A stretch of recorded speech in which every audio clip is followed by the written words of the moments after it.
Hello, it's the Abstractionist. I have this like ring light here, so my face is getting a little better. Okay, so this is going to be a Tarot Talks video. I'm gonna do a Tarot Talks video for the YouTube. The second one will be on the Patreon. So that's not gonna be for like another week or two because I'm trying to like build up the Patreon and stuff like that. So I will do announcements when new Patreon videos are out. It's $5 a month. I'm thinking of doing at least 2 videos every month. So if you want to go for that, this is the spiel. I don't care if you don't like it. This is the spiel. But it's going to be $5 per month, $60 per year. And it's going to be at least 2 videos every month. Right now I'm trying to get up a stockpile of videos, so when you join it's not like 1 video, 2 videos or something like that, you know. So look out for that. Now the Tarot Talk video that I'm going to do for YouTube is going to be about YouTube scammers, and I'm just going to talk a little bit briefly about that, mainly because I pop into these discussions every now and then, and yeah, I pop into them every now and then. I like, you know, commentary, like drama channels and stuff like that from time to time. Very few people catch my eye, but I do like to know what's going on, and I do like when people have a little sass. So this is not really a recent thing, but as someone who came into tarot in 2016 on YouTube, I noticed after 2016 the tarot community just exploded, and specifically regarding like love, spiritual awakening. The twin flame thing was pretty popular. 2016 that was kicking off like a lot. By 2017 I think the term twin flame was pretty solidified. I really don't know where the origin of twin flame came from. I don't know if like pre-2016 that was a thing. All I know is that shit's all over YouTube now. So tarot scammers, the reason why I went through that little like brief history is because the tarot scammers, I'm gonna be real, they exist because people exist on YouTube trying to figure that stuff out. And I'm going to say specifically, I'm not calling out the love readings because I love love readings, but I know that with love readings there's a lot of codependency and there's a lot of twin flame bullshit that goes with that. And the reason why I call it twin flame bullshit is that everyone is not a twin flame. Even if like the concept exists, which I kind of question if it exists in the way that people are talking about. Most of the people are not in twin flame relationships, and I find it really funny that everybody looks at the person that your twin flame is with, it's like the karmic. I kind of feel like this is a hard truth. Maybe you're the karmic, you know what I'm saying? Like maybe it's not the other woman. Maybe you're the karmic in that situation. You need to figure that out. Now, the scammers, they're here because we're here. And when you think about money and you think about, well, the North Node is going into Taurus, the South Node will be in Scorpio, meaning the North Node is going to be more in Venus, the South Node will be more in Scorpio, in Pluto, and then also Uranus is transiting through Taurus right now. Capricorn has Pluto in there, so it's like a big, like I always say, it's a big time for change, like change to your landscape, which you can see, and then also changes to the examination of your like psyche and how it plays out in like physical reality. So I always say that water and earth axes always talks about discernment, whether or not you can discern what is real from what is fake. A lot of the planets that are in there have to do with things of discernment. Saturn, Pluto, Venus, Mercury, when you throw that in there, Neptune. Those planets, a lot of them deal with like discernment and your ability to wade through like things and decision making and who you can trust and stuff like that. A lot of fire elements, I find, and air elements deal with like your ability to communicate and like forge relationships or dissolve them based on how you communicate with people and how you communicate truth, your truth, their truth, truth with the capital T, truth with the lowercase t, the all-encompassing truth, and then the relative truth that we all live in. That's how I see fire and air signs. But for this fucking water and earth shit, you know, Taurus is in the second house of money. Scorpio's in the 8th house, and it deals with other people's money, taxes and shit like that. They're able to play on your ability to not confront change when it comes to your relationships. And I'm saying this as a Venus and Taurus, Pluto and Scorp opposition, like legit opposition in a chart. They're able to come in because people are not discerning about their relationships. They're not discerning. I'm saying that as somebody who's also considers herself, wasn't necessarily diagnosed or anything like that, as codependent. They're able to slide in there because you're deceiving yourself about relationships and where they're going and who you are. And it's not necessarily always that you're wrong about being with that person. You're wrong sometimes about the timeline. You're wrong about whether or not you're prepared for it. And basically the scammers exist because you're generally, a lot of the people are so desperate to have answers that they fall for people who use that desire to figure something out and desire to actually have something resolved and actually have something very concrete. Because if you're dealing with Taurus and Scorpio, you're dealing with fixed signs, the ability to fix something, the ability to have it stable, right? They're not necessarily the best with letting things go. That's not their, their sign. Well, what is it called? Modality or whatever.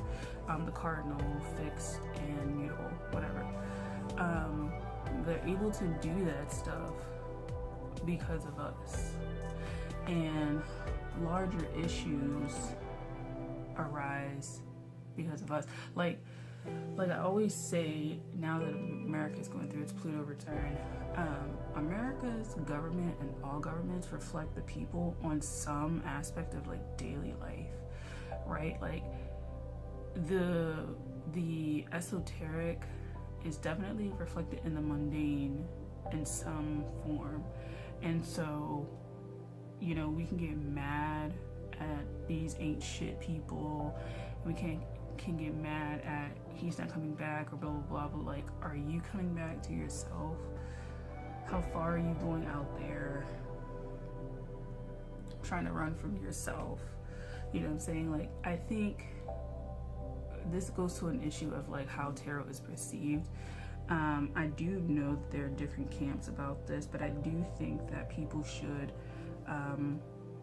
work on tarot not being the final determinator, I guess, or determinant to whether or not a situation happens, and not putting in any sort of work necessary on oneself to attract the thing that you want. And some of it, because you're dealing with the issues of discernment, once you get clear on who you are and where you want to go and stuff like that, but just who you are and your core essence, you'll kind of realize that a lot of the questions that you're asking are more about you and your journey than you and your journey and someone coming along.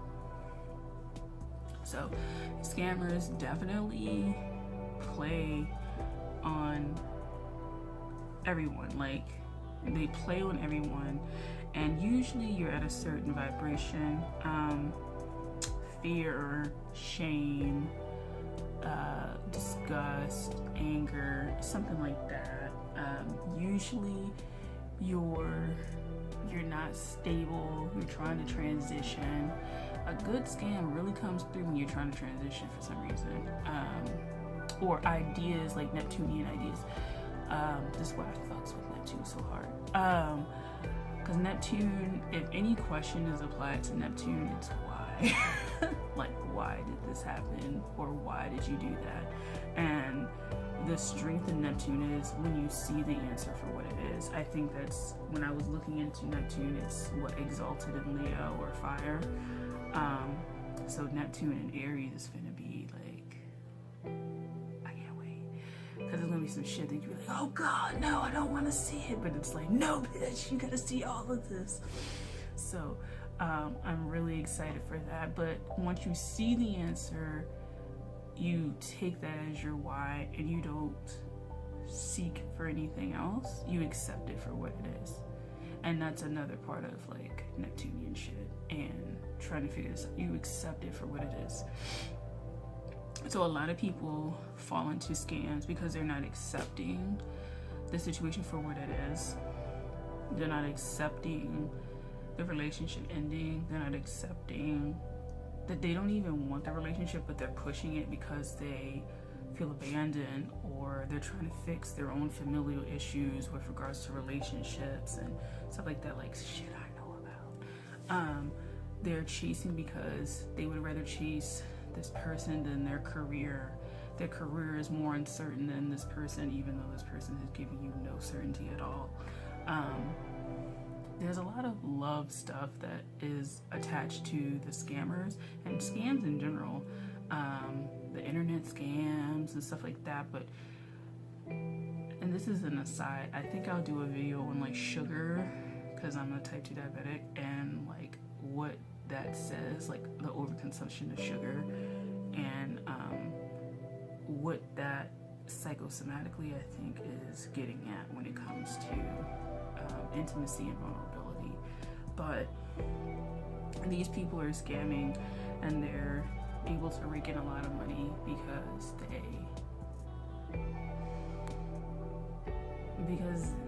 they can prey off of people. Now on the scammer side, I think that they should be aware that because we're dealing with Pluto as well. We're not just dealing with Venus, we're dealing with Pluto. That you have a lot of power. There's a lot of power dynamics in relationships, particularly when you become vulnerable. And so on the scammer side, taking advantage of someone who's very vulnerable or who's willing to be vulnerable with you without delivering on the solution, I think is very detrimental on you. It's very detrimental on your capacity. I know most of you don't motherfucking care, but you need to really start thinking about that, because the North Node will be going into Taurus, the South Node will be going into Scorpio, Pluto is going into the South Node, the North Node will be in Venus. And be real, you know, while Neptune is in Pisces, I think you still got a few lingering people, but I think that ancestral DNA is solidifying and being cleared out. I think 2022 is going to be the year of a lot of massive purge. 2020, I know, was the start of the whatever you want to call the shit show. But I said it's the death year. It's a death year. I know people say 2020 and your eyes are open, but it was a death year, literally. And so I'm gonna be real, a lot of people who left, are, the way I see it, are gonna come back. They couldn't do what they wanted to do in that form. They gotta come back. They'll be back between now and 2032, somewhere in there. But the ancestral DNA that needs to heal, that's another thing with this tarot scam thing. Keeping people in primordial, like these loops, not primordial, but in these loops. And some of y'all are having really hard times with that, because these people are like fucking magicians, and you know, you had an open portal and they tapped into it and they keep swirling and swirling and swirling, and you're supposed to get out of the matrix. Rebellion is built into the matrix. It's meant to close in on you until you finally say enough, and you learn ultimately boundaries, and you learn, because boundaries come with money. Like, money is a boundary. Dealing with money is a boundary, child. I need to learn more about it. But it's a boundary. Money talks, bullshit walks this year. North Node is in a money maker, you know? And so once you stop allowing people to tap on your DNA, the shame and stuff like that, and that comes with reconciling your DNA and reconciling who you are as a person and owning who you are as a person, then people aren't able to tap into you nearly as much. I don't know where the camera is, but yeah, my glasses off. Nearly as much. And like we said, so I think the people, you're scamming yourself by, and I'm not saying going to a tarot reader is like inherently bad. I think the relationship you can have with a tarot reader is one that's really great. I think ultimately they give you a perspective that's sitting on the outside. I mean, we're all supposed to be aspects of the divine, and so like the divinity in me sees the divinity in you. Also, the demon in me sees the demon in you. That's how I see it as well. Or the low vibe in me sees the low vibe in you. But we're all aspects of the divine, and so I can learn from you as much as you can learn from me. And so to me, going to a tarot reader as somebody who reads tarot is perfectly fine. But I think the people who are overly dependent on it, overly dependent on what's being said coming to pass with them in the reading, as opposed to possibly being on the outside or possibly being the third party or something like that, and the refusal to work on oneself, to prepare oneself to even be able to deal with that union that they crave. I think it leaves a lot open, and the vulnerability aspect is one of vulnerable but not owning one's power, instead of vulnerable, this is who I am, this is where I'm going to be. And ultimately, as a person with Venus opposed Pluto, being vulnerable is always going to be your strength. It's always going to be propelling you forward. So who's scamming who? I think the people who are taking the money, they gotta learn their lessons of what it means to have vulnerability placed in front of you, and how to not take advantage of that with that Plutonian aspect, how to not adulterate people's feelings or experiences, or even be the trigger that adulterates people's experiences regarding tarot or mysticism, because it's a part of some of those people's path to move past this and into something else. For some people, it's just advice and they need to take that and move on. But for some people, they're meant to go on and do other things.